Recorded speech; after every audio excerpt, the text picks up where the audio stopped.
We are continuing in here tonight a study that we started last week.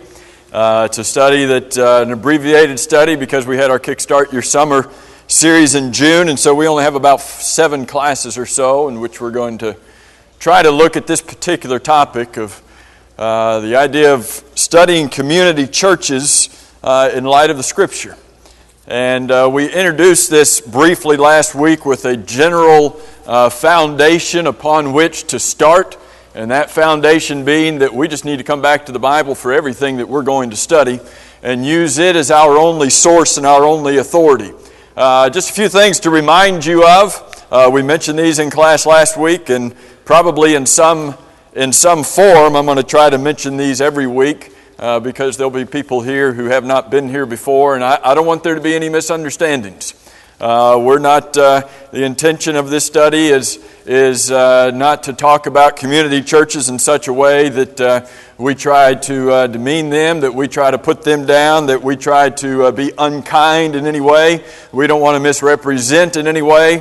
What we're trying to do is to approach this honestly, to approach it fairly in regard to what they teach and what they believe, and to treat them justly, but we're not trying to attack anybody. We're not trying to attack any particular community church or the organization as a whole. So I hope you understand the spirit in which this is being studied, but the purpose of this study and the reason that we're even talking about it is that God commands us not to believe everything we hear. Don't believe every spirit, but try the spirits, test the spirits, whether they are of God. 1 John 4 and verse 1. God tells us, don't believe everything that people teach. 1 Thessalonians 5 says to test all things. And you know that the Bereans in Acts 17 were held up as an example of those who looked out even to what Paul was teaching and said, you know, we want to make sure that what he's saying is so. If there are individuals who are teaching and practicing things under the name of religion, but even more specifically than that, under the name of Christianity, then we have a responsibility given to us by God to say, is that what the Bible says? I've got a responsibility to do that, and the responsibility that I have is to take what a person says or a group of persons say or a particular religious body, what they say, and lay it down next to what the Bible says. And if there are holes, if there are inconsistencies, if there are untruths found in what man teaches, I don't need to accept that, but not based upon my goodness, not based upon how smart I am, not based upon anything that is accounted to me, but what is accounted unto God. Somebody says, well, you don't have a right to judge. Well, the Bereans, they seem to exercise a right to judge whether what they were hearing was correct or so. Jesus told us in John chapter 7 and verse 24 to judge with a righteous judgment. And when we take that which is the righteous judgment and lay it down next to what somebody says, this is going to help us to discern and to determine if those things that are being taught are those things that are of the truth. And we need to make sure that even in this process, that what we are doing is of the faith, and that we ourselves are not boasting ourselves above what the Bible teaches. So that's just some reminders, and we won't spend that much time in reminding it every week, but I want us to make sure we put this in the proper scope so that we don't have any misunderstandings or people get feelings hurt unnecessarily because they think we're trying to come after some particular person or group. We're just trying to look at what does the Bible say in this regard. Here's what I want us to do tonight. So I want us to come up with an understanding of where do community churches come from? We look out at denominationalism as a whole, and we can trace back the origin of each denomination. We can trace back its origin to see when it started, who started it, why it started, where it started. We can do that. Now, what about community churches? What can we learn? What can we know about community churches? And when we talk about community churches, what are we even talking about? First thing, and I don't have this anywhere in the notes, but it's this. When we think of community church, don't think that it's limited to those bodies that have the words community church on their sign. Some of them don't necessarily put the words community church on their sign or in their name. But it's more how they're characterized and what they teach. And what I want to do tonight is exactly what I said in one of those others. I don't want to present anything to you that are my ideas or that what some third party has said about community churches. I want us to examine them in light of what have they said about themselves. And to try to be very objective about it. Some of you may be familiar with a book that's called Handbook of Denominations in the United States. This comes out almost every 5 years or so. They put out a new edition. This is the 10th edition that I have in my hand, and it's now up to the 13th edition. That was published 2 years ago, and so I downloaded that the other day just to make sure I had all the current information. But it comes out every 5 years or so, and it gives a somewhat objective view of the various religious bodies in this country, where they came from, how they started, and what their basic premises are. And so I want to give you some information that comes from this book, not that comes from me, not things I've made up, but just a particular book and there's a lot of quotes, and I'm just going to read. I want you to get an understanding of what community churches are, not based upon what I say, but based upon what the religious world say. Their evaluation is that one of the most important trends in American Christianity since 1980 has been the rapid increase in number and size of congregations that have few or no ties to traditional denominations. And this is under their section of community churches. This is how they're describing community churches. Increasingly in the 1980s and 90s, energetic and entrepreneurial ministers. Notice how this starts. With these dynamic ministers, they responded to population shifts by establishing congregations that they established churches that reflected the musical and social tastes of the baby boomer generation.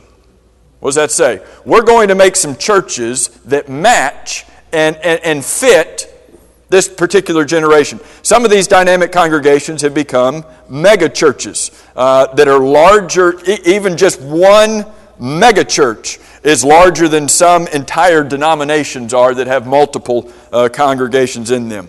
They say about community churches that doctrine is rarely a defining feature. They're not so much concerned about with what they teach. They're not so much concerned about with what they teach. Doctrine is rarely a defining characteristic. Community churches are the result of the desire that some men have had to eliminate over-churching. Interesting term. To eliminate over-churching in some community. There's just too many, in their minds, there's too many churches in this community. We're going to solve that. We're just going to absorb them all. And so they want to eliminate over-churching in some communities. They want to replace the restrictiveness and the divisiveness of denominationalism. Tell me what you think this means. To replace the restrictiveness and divisiveness of denominationalism with self-determination. We're going to replace denominationalism, and we're going to replace it with self-determination.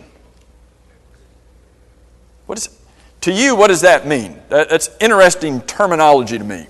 To say, here's what community churches are doing. They are interested in self-determination. What does that mean? Y'all got any ideas? Yes, mister, I'm running the sound booth tonight.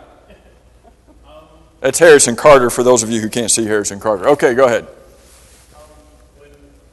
I had a very large denominational or non-denominational church that was the sponsor for my high school when I was going to high school almost 10 years ago now.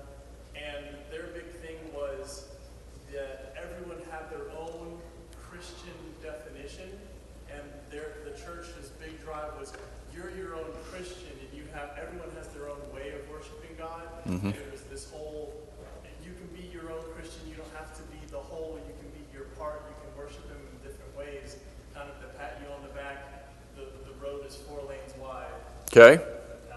Okay. So, like a non-denominational approach that equally receives anybody and everybody and says we're all on the same page and we're going the same place, although we may be taking different paths. That's their ideas. Dirk? Say again? Whatever makes me feel happy. What they wanted to do was to address the specific needs.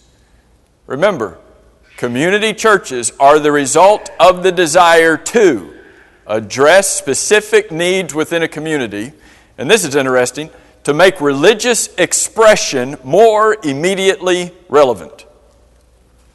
What does that mean to you? Since each church is adjusted, now think about this, since each community church is adjusted to do what?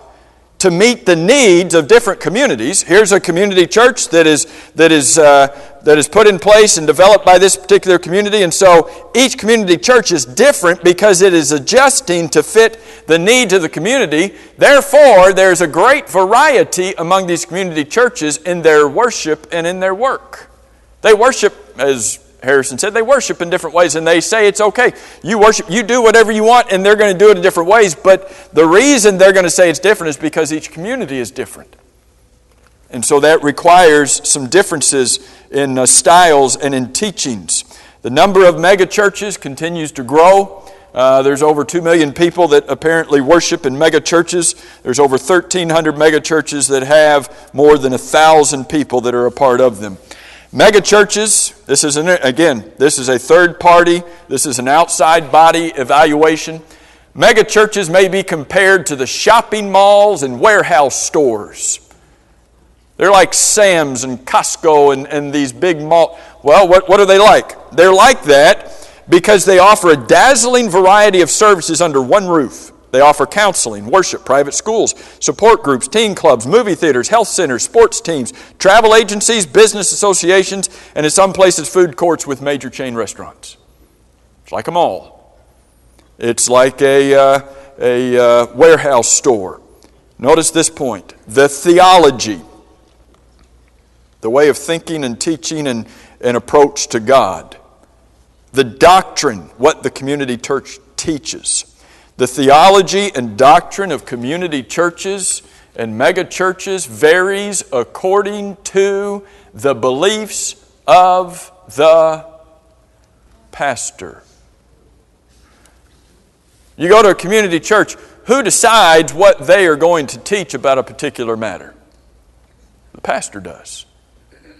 And so if there's a variation on what one community church teaches opposed to what another one teaches, it's based upon the varying views that a particular pastor may have. Some of these new paradigm churches, they advertise themselves as churches, quote, for people who do not like church. We're going to see more quotes like that. We've got a church and it's for those people who do not like church. Well, what's that going to look like? What's a church that's for people who don't like church? What's that going to look like? Many community churches and mega churches adopt some of the attitude, styles, and practices of Pentecostal churches. They may not adopt, as they say, the particular fervency of the tongues and the healing and prophecy, but they adopt some of those things. I want to talk about 2 of them tonight. 2 of them that have become, over the last 30 years, have become the 2 models for community churches. 2 models that when a community church starts in a particular community, they are often modeled after. They often look to these two community churches for their pattern, for their guidance, for their ideas, for their inspiration. The first one is the one that started over 35 years ago. A church up near Chicago. You may have heard of a man by the name of Bill Hybels. started this, and we're going to talk more about how it started. I just want to briefly tell you about these two different ones. But started outside Chicago. It's called Willow Creek, and that is a image from one of their worship services. The other one is out in California, started by a man by the name of Rick Warren. You've probably heard of Rick Warren maybe more than you've heard of Bill Hybels, which is interesting because Rick Warren came after Bill Hybels. But Rick Warren has gained some great popularity, not only in this country but around the world, and is... you may remember that during the 2008 presidential election that there was was it a debate or a discussion between the two candidates that was hosted by Rick Warren, and they talked about moral and religious issues. You may remember that Rick Warren led the prayer at the inauguration back in 2009. He's a very dynamic and very popular man, and yes, this is a picture from one of their worship services out at, and we're going to talk more about their various worship services in a future lesson. But those are the two models that I want to talk about tonight. And this is the textbook that most of these community churches use as kind of their guide. It's a book that Rick Warren wrote back in '95, and it is his how he started the church out at Saddleback, and what he did in bringing it about. And this has become the community church's Bible in how they model and how they build. And I'm going to give you some quotes out of this as well. Dirk? Doing a series of lessons right now on a Christian radio station. I was listening to it last night. Yeah. Rick Warren, he does all sorts. He does all sorts. Dirk said he heard him on the radio doing a series of lessons. He is... You'll hear him a lot. You can find him pretty easily on different religious programs. But let me tell you, let's go through these. And just briefly, I want to tell you the initial how the origin of these two, and then I want to show you more specifically how they started. But here's Willow Creek, and it is one of the more successful and famous of the community churches. This quote is from the Handbook of Denominations, the book I already told you about. This information comes, and I'm going to give you the sources. Not that y'all are writing this down, but I'm not making any of this up. These are the sources for this material. It has developed its own national network of similar growth-oriented churches. Basically, Willow Creek started in 1970-something. 72, what was it? 72, 73? No, 75. 1975 started in Chicago. And basically, Willow Creek, as well as Saddleback, Willow Creek is becoming its own denomination. It is not just a community church outside Chicago. It has become a network of community churches, and that's what that's talking about, of growth-oriented, non-denominational. That's one of their key phrases. We're just non-denominational, which really means they are interdenominational, which means we accept anybody and everybody, and that's really more appropriate. But it came because Bill Hybels was working in a youth work in the South Park Church in Park Ridge, Illinois. He had over 1,000 teenagers in that group. And he applied certain things of music and drama. You'll see these over and over talking about Bill Hybels. And so what he decided was he became so successful with his youth ministry that he said, you know what, I need to take this to the next level.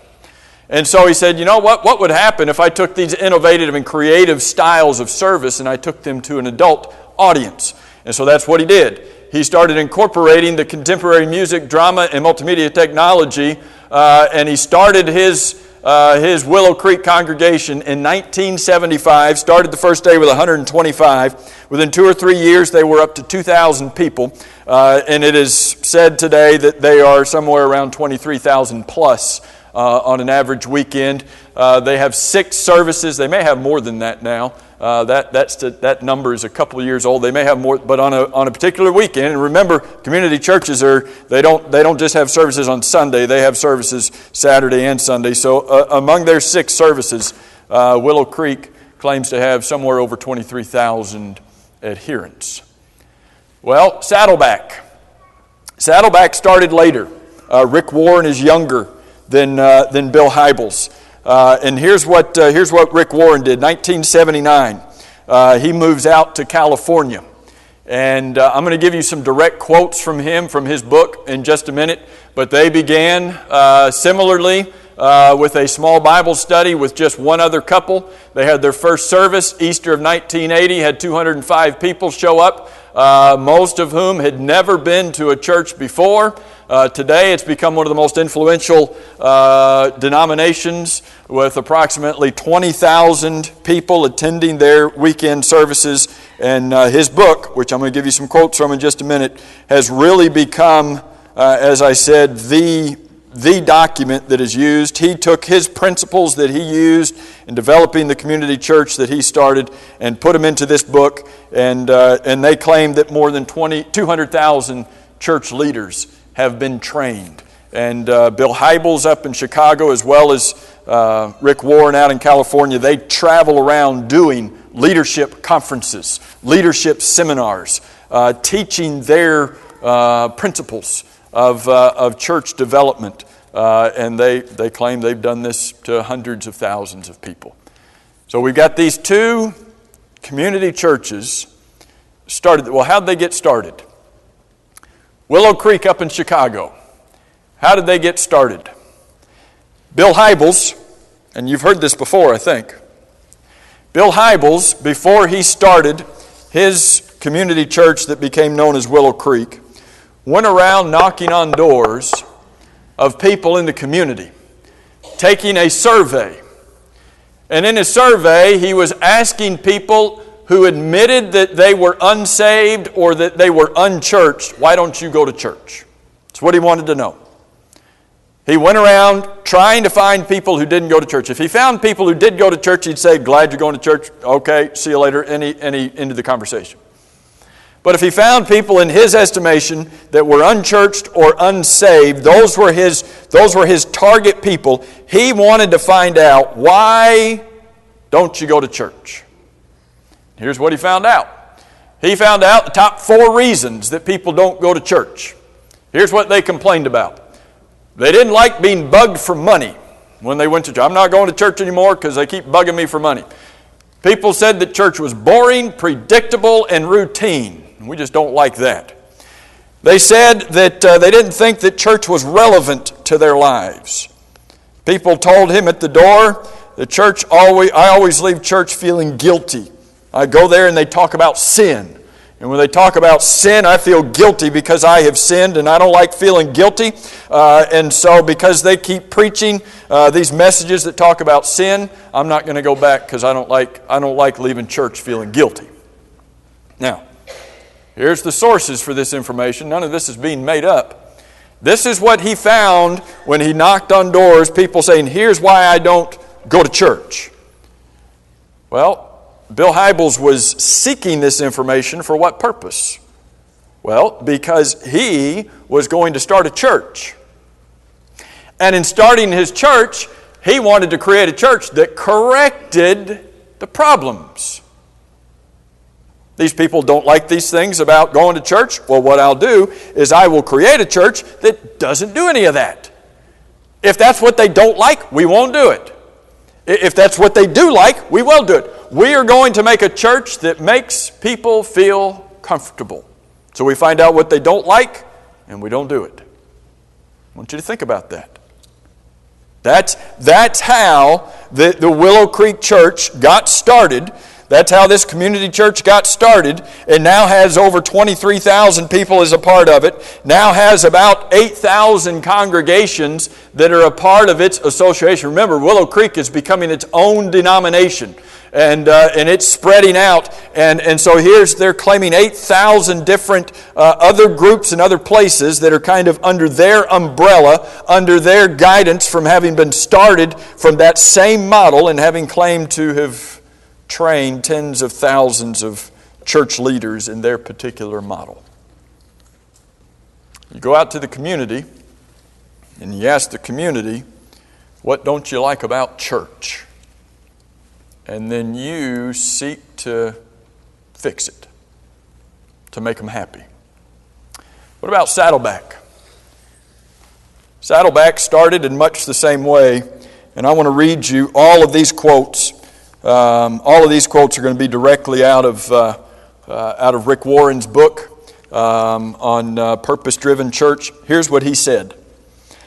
November of 1973, Warren says, I drove 350 miles to hear Dr. W.A. Criswell speak, renowned pastor of the largest Baptist church in the world. Warren said, I had no doubt that God had called me to ministry, but I was unsure if God wanted me to become a pastor. As I listened to Criswell speak, God spoke personally to me. And God made it very clear that He was calling me to be a pastor. Then and there, I promised God I'd give my entire life to pastoring a single church if that was His will for me. He says, I had no doubt that God was talking to me, that God told me this. So during the summer of 1979, while he was finishing up at seminary, he says, I practically lived in the university libraries doing research. I was 25 years old. He says, as I sat there in the dustily, dimly lit basement of that university library, I heard God speak clearly to me. Second time. Heard God speak clear to me. And He said, God said apparently, that's where I want you to plant a church. My whole body began to tingle with excitement and tears welled up in my eyes. I had heard from God. The Bible tells us that God's revelation is complete, that God's revelation is final, that it has been once for all delivered. If God's revelation to mankind has been delivered once and for all, then that would indicate that God is not going to reveal Himself directly to man anymore, but here is a man who has become world-renowned for having started a church, and it started when he said, God spoke to me. And so he says, I decided that he and his wife, would make no effort at all. This is when he got to California and he was ready to start his church. He said, I decided we would make no effort at all to attract Christians from other churches to Saddleback. We would not even borrow workers from other area churches to start Saddleback. Since I felt called to reach unbelievers, I determined to begin with unbelievers rather than with a core of committed Christians. This was not the way that all the books on church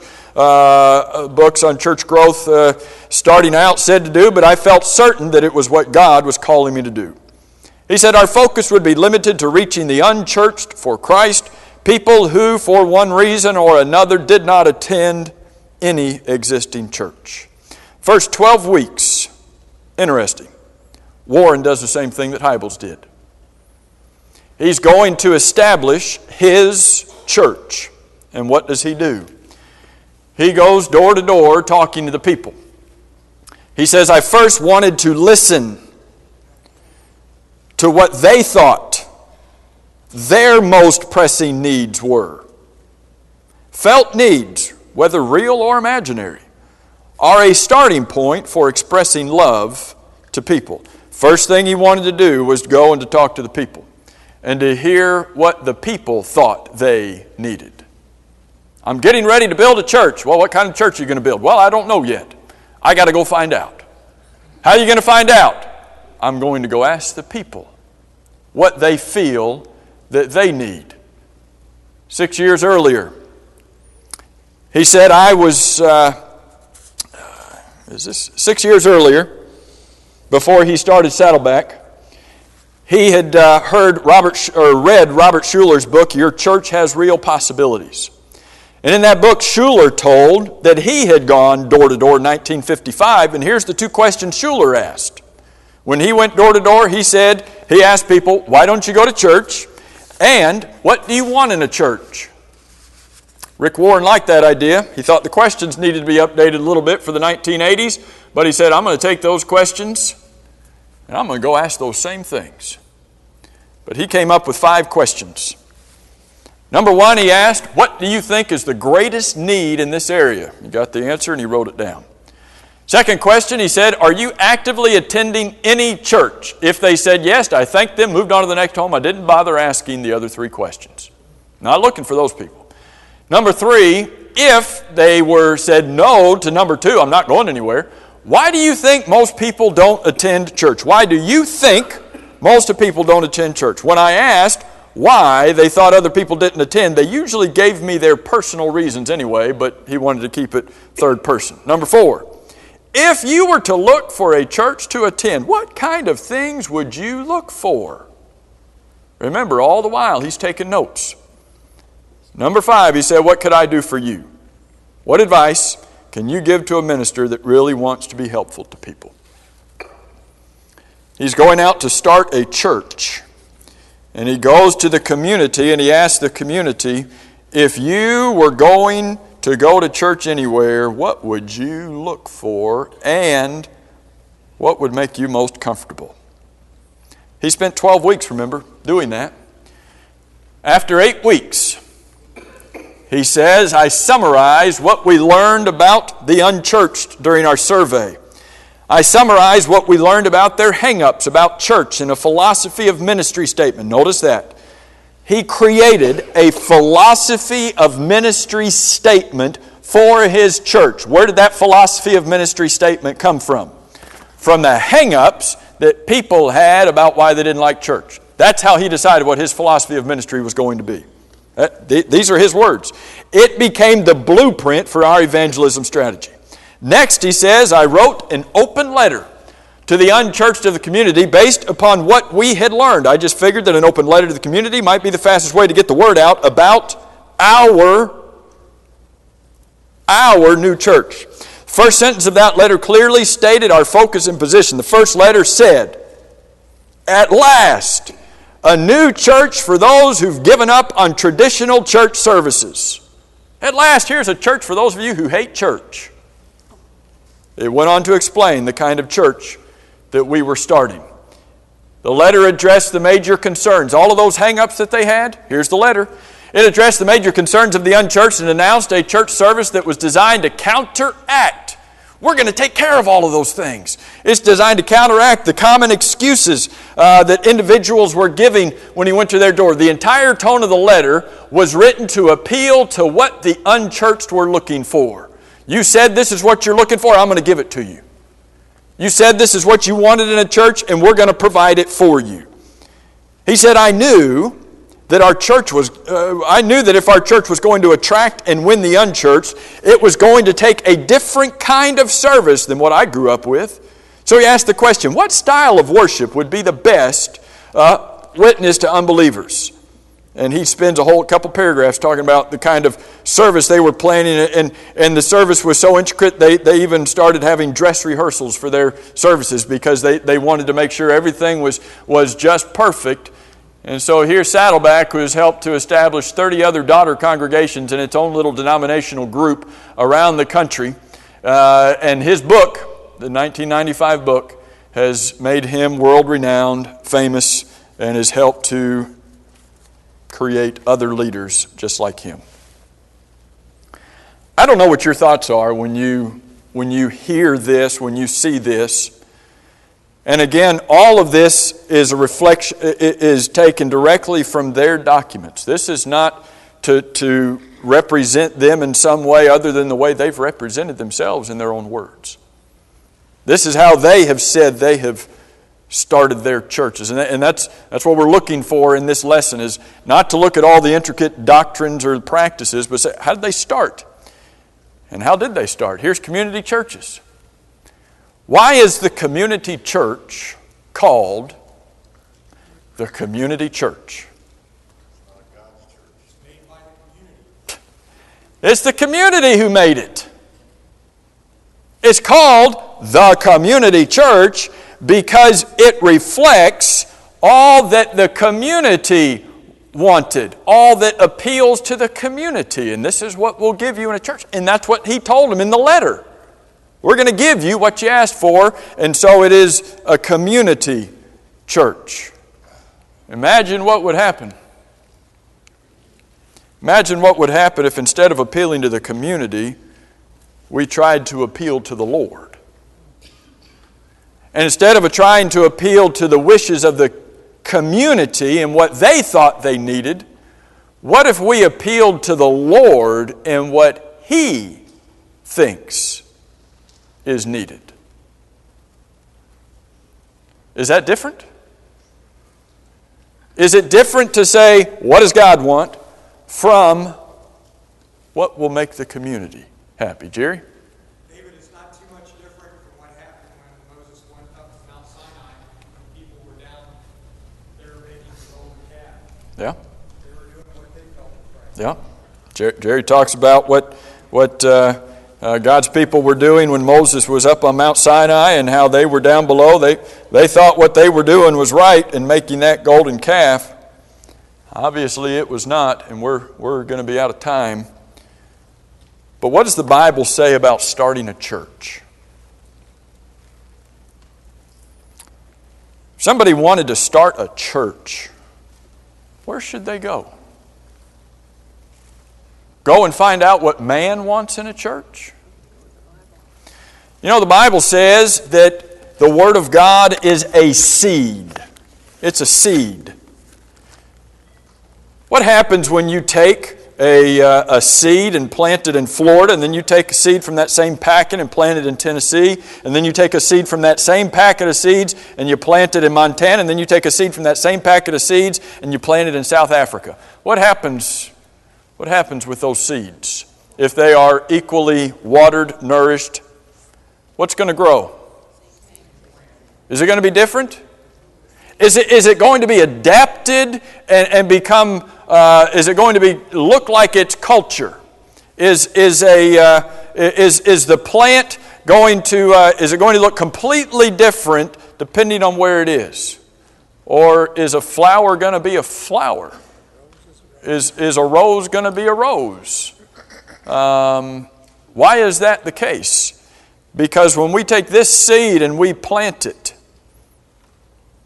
we're not going to get a whole lot of different plants springing up. Bible, Paul says that when he went about preaching, he preached the same thing in every place. So that when he wrote the book of Ephesians, he could say, there is only one church. Well, Paul, how can you say there's only one church? Because we've only been preaching one gospel. And one message, one word, one seed produces one fruit. That's it. If we were going to start a church, we move into a community and there is no church there. If we were going to start a church, what would we do? The only thing that we know about the church, and this goes back to last week's lesson, the only thing that we know about the church is what's in this book. The only thing that we know about what the church is supposed to look like and to do and to teach is in this book. The only person who has a right to regulate what the church does and teaches is the one who gave us this book. And if I find people who don't like the church that follows this book, do I need to change the church to make the community happy? Be not conformed to the community, to this world. Oh, but we'll wrap the church around it to make it more comfortable. Real quick, Terry, we've got the second bell, but Terry, go ahead real quick. They've got, I don't know if something similar there or not, but Lake to Sherbrooke on Lantana Road out west. Yeah. They've got a Baptist church that went to one, changed over, new name, everything, called Yep. Grace Point. Yep. There's a lot of denominations that have given up their particular affiliation with a particular group and have branched out. There are a number of community churches in this community. That don't have community church tied to their name. Don't have that specific word. But you'll find a lot of them. Quick, Dirk. Another word for community is world. You just made it. Pardon? It's the world is what it is. Yeah. Yeah. Another word for community, Dirk says, is the world, and that's obviously condemned by God. Think about these things. We've presented a lot tonight, and all we're trying to do is lay things out and say, here's what Here's what they're saying, and here's where they started. Here's what the Bible says. Do they match? And if they don't match, which one should we follow? That's not a hard question. Thank you all so much for your good attention tonight.